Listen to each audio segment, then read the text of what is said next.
Welcome to the Sauce and Gravy channel. This is Johnny Mac, and I'm going to show you how to make chicken enchiladas with a homemade creamy cheese sauce. Buckle up, let's go. We'll begin with the enchiladas. Grab a mixing bowl and add 1 pound or 500 grams of cooked chicken. You can use any chicken that you like. I used the breast and just shredded it up. To this, add 1.5 cups of shredded cheddar cheese and Monterey Jack. That's roughly about 169 grams. And it's easiest to use a store-bought packet, roughly 8 ounces or 226 grams total. We'll save the remaining half cup or 57 grams for later. Time to raid the spice rack, grab a little chipotle chili powder and add a dash. And while you're there, grab a little bit of cumin, add it to the mix, give it a few shakes.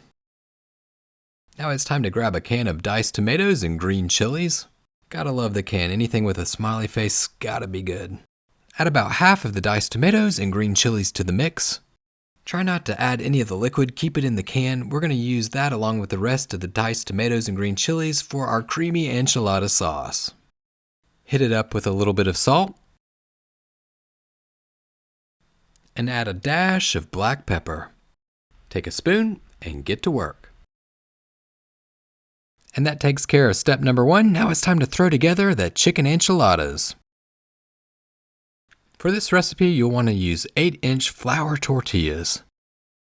Grab some of the chicken mixture, place it on the top edge of one of the sides. You don't want to overfill it, so don't overdo it. And then roll it on up, and that's all there really is to it. And now all that you have to do is place the enchiladas seam side down in a 13x9 greased baking dish. You should be able to make 8 enchiladas for this recipe. Here we go with step number 3. To make the creamy enchilada sauce, add 3 tablespoons of butter, roughly about 42 grams, to a saucepan over medium heat. Once the butter is melted, add 3 tablespoons or 24 grams of all-purpose flour. This is the roux. This is what's going to make our creamy enchilada sauce nice and thick. Cook the roux for about 2 to 3 minutes to get the flour taste out. Then you can add the cooking liquid. I'm using chicken stock 1.75 cups or 438 milliliters. Give it a whisk, making sure to incorporate that roux into the liquid. And now we can add the remaining portion of the smiley face diced tomatoes and chilies. Dump everything in, including the liquid. It'll add tons of flavor. Give it a whirl, and the next step is to add 8 ounces or 226 grams of cream cheese. To make it easier and help it melt into the sauce a whole lot quicker, cut it into portions and let it sit out for a little while to let it come to room temperature. Place the cream cheese in the sauce in batches. Use a spoon or a spatula to break it up. You might even want to grab a whisk and give it a quick once-over. When the cream cheese is fairly well incorporated, add another batch and repeat the same steps. Eventually, as the cream cheese incorporates and melts into the sauce, it'll become a rich and creamy homemade cheese sauce for enchiladas. Give it a taste, adjust the seasoning, add a little bit of salt if necessary. Throw in a touch of black pepper. So that wraps up the creamy cheese sauce recipe for enchiladas. Everything's ready, let's throw it all together.